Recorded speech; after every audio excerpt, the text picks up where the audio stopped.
दिल्ली दरबार और लखनऊ की जंग यानी कि योगी आदित्यनाथ और अमित शाह की जंग अब खुलकर सामने आ गई है और सियासी गलियारों में एक नई परिचर्चा शुरू हो गई है। हालिया दिनों में आपको खबर मिली होगी कि उत्तर प्रदेश में प्रदेश अध्यक्ष बनाए गए पंकज चौधरी गोरखपुर के क्षेत्र से आते हैं, पूर्वांचल से आते हैं, महाराजगंज से 7 बार के सांसद हैं और इसके साथ ही साथ दिल्ली और लखनऊ की दूरी अब बढ़ती हुई नजर आ रही है। जरा सोचिए, जिस अधिकारी को एक्सटेंशन देने से मना कर दिया गया हो, उस एक्सटेंशन को और उस फैसले को यदि फाड़ कर फेंकते हुए दिखाई दें योगी आदित्यनाथ, तो इसे किस तरीके से देखिएगा। आज की तारीख में कुछ वही कहावत चरितार्थ हो रही है। नमस्कार, मैं स्वप्निल और आप the news launcher Uttar Pradesh Uttarakhand देख रहे हैं। दोस्तों, सबसे पहले आपके स्क्रीन पर एक पत्र है। यह पत्र एक शासनादेश है और ये आदेश उत्तर प्रदेश सरकार की तरफ से जारी किया गया, संजय कुमार द्विवेदी की तरफ से। यह पत्र क्या बता रहा है? उत्तर प्रदेश शिक्षा सेवा चयन आयोग अधिनियम 2023 यथा संशोधित उत्तर प्रदेश शिक्षा सेवा चयन आयोग अध्यादेश 2025 की धारा 4 के अधीन प्रदत्त शक्तियों का प्रयोग करके श्री राज्यपाल डॉक्टर प्रशांत कुमार पुत्र स्वर्गीय लल्लन प्रसाद, पूर्व पुलिस महानिदेशक उत्तर प्रदेश, मकान नंबर ब्ला ब्ला ब्ला, को उत्तर प्रदेश शिक्षा सेवा चयन आयोग प्रयागराज के अध्यक्ष पद पर सहर्ष नियुक्त करते हैं। कौन है प्रशांत कुमार? प्रशांत कुमार पूर्व डीजीपी रहे उत्तर प्रदेश सरकार के, उत्तर प्रदेश के योगी आदित्यनाथ के बेहद करीबी रहे। महाकुंभ जब आया और महाकुंभ में जब वो हृदय विदारक घटना हुई तो खूब चर्चाओं में रहे, लगातार बातें होती रही, लोग कहते रहे, आंकड़े पूछे जाते रहे, लोग ये सवाल लगातार सरकार से करते रहे, उत्तर प्रदेश के पुलिस प्रशासन से करते रहे कि कितनी मौतें हुई, लेकिन लीपापोती का काम चलता रहा। वही प्रशांत कुमार उस वक्त पे डीजीपी यूपी हुआ करते थे और रिटायर हुए, हालिया दिनों में हुए, और हालिया दिनों में रिटायर होने के साथ ही उनको इनाम थमा दिया गया। लेकिन आज इस कहानी को थोड़ा और ज्यादा आगे बढ़कर डिकोड करने की आवश्यकता है और इसके लिए मैं आपको एक खबर आपकी स्क्रीन पर दिखाना चाहता हूं। अमर उजाला की एक सुर्खी है आपकी स्क्रीन पर।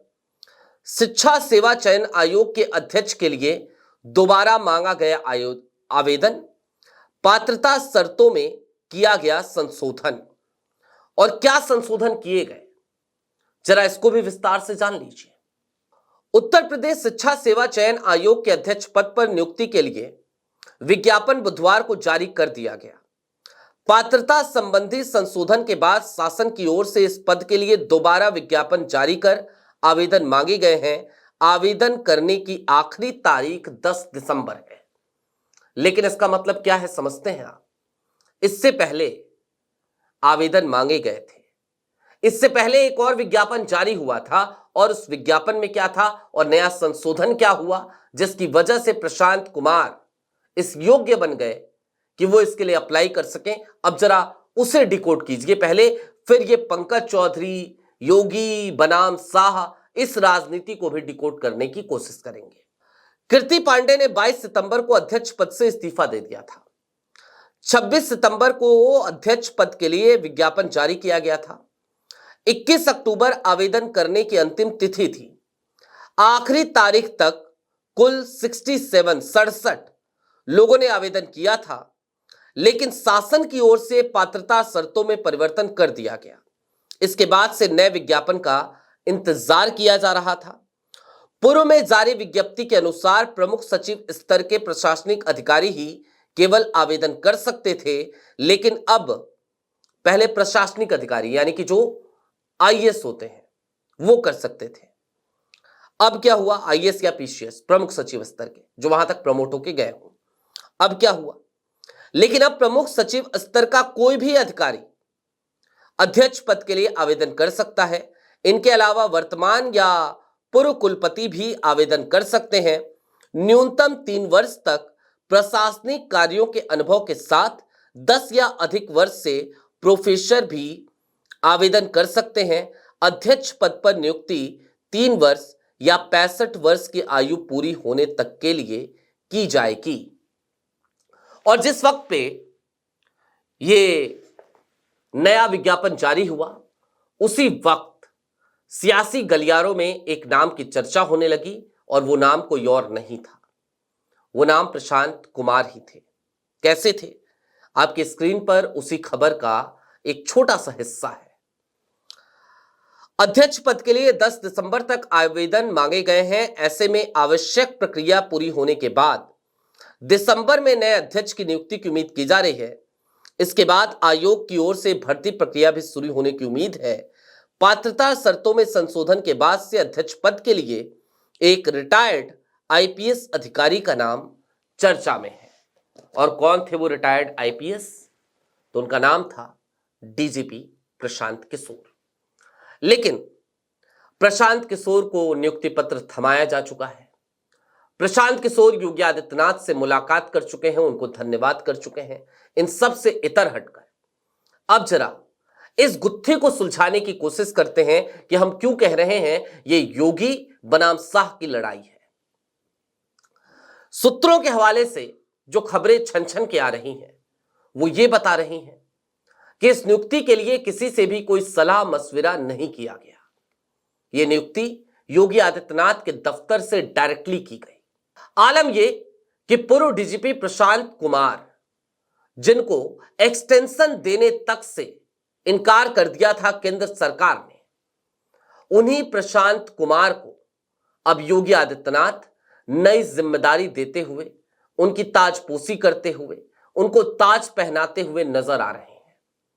और यह लड़ाई निश्चित तौर पर अभी 2027 के चुनाव के मद्देनजर और आगे बढ़ने की उम्मीद लगाई जा रही है। जाहिर सी बात है, एक तरफ उत्तर प्रदेश में प्रदेश अध्यक्ष के पद पर एक ऐसे व्यक्ति को बिठा दिया गया जिसे योगी आदित्यनाथ पूर्वांचल में इन हिज ओन पार्टी, अपने ही दल में, अपने ही राजनीतिक दल में यानी कि भारतीय जनता पार्टी में अपना कॉम्पिटिटर मानते हैं, अपना प्रतिस्पर्धी मानते हैं। भाई पूर्वांचल को योगी आदित्यनाथ अपना गढ़ समझते हैं। गोरखपुर के सरताज मानते हैं योगी आदित्यनाथ खुद को, और गोरखपुर एक तरीके से केंद्र है पूर्वांचल का। और गोरखपुर से चंद किलोमीटर की दूरी से आने वाले 7 बार के सांसद आज की तारीख में योगी आदित्यनाथ में संगठन में एक अलग और उनसे कहीं ज्यादा बड़ा रुतबा रख रहे हैं। तो एक कहीं ना कहीं टेंशन दिल्ली दरबार की तरफ से योगी आदित्यनाथ को दी गई थी, और उसके ठीक बाद योगी आदित्यनाथ की तरफ से एक करारा जवाब दिया गया है दिल्ली दरबार को कि ठीक है, आपने प्रदेश अध्यक्ष बनाया तो चलिए, आपने हमारे जिस अधिकारी को एक्सटेंशन देने से इनकार कर दिया था, अब वही अधिकारी आपकी मनमर्जी के खिलाफ एक नया ताज पहनेगा। लेकिन सोचने का विषय कुछ और है। दिल्ली और लखनऊ की यह लड़ाई आज की तारीख में चाहे जिस मुहाने पर जाकर खड़ी हो जाए, यह पद कौन सा था? यह पद था शिक्षा सेवा चयन आयोग का। निश्चित तौर पर इसके अध्यक्ष के पद पर किसी ऐसे व्यक्ति का बैठना ज्यादा जरूरी था जो इस पद के ज्यादा काबिल होता, जो कम से कम शैक्षणिक व्यवस्थाओं से जुड़ा होता। लेकिन उन सब से इतर हटकर एक पूर्व डीजीपी को, और खास तौर पर एक ऐसे आईपीएस अफसर को जिसके कार्यकाल के अंतिम दौर में महाकुंभ हुआ, महाकुंभ में एक संवेदनहीनता देखने को मिली, उसे बिठा दिया गया। तो दिल्ली और लखनऊ की इस जंग में अगर कोई पिस रहा है तो वो पिस रहा है उत्तर प्रदेश का आम नागरिक। आपकी क्या राय है कमेंट बॉक्स में जरूर बताइएगा। अभी के लिए दीजिए इजाजत। ऐसे ही तमाम अपडेट्स, तमाम डेवलपमेंट्स के लिए जुड़े रहिए the news launcher Uttar Pradesh Uttarakhand के साथ। बहुत शुक्रिया।